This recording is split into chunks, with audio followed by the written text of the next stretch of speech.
मन बगिया की तय हर फूल, मैं भौरा दीवाना रे।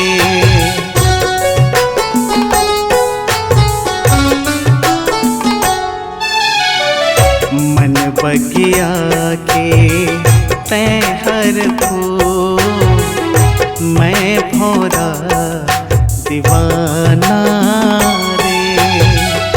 कर दो माया मैं तोला वो, तोड़े के बंधन जमाना के।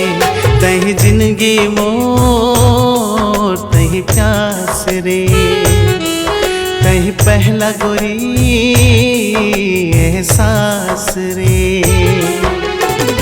तही मोर गीत के सुरता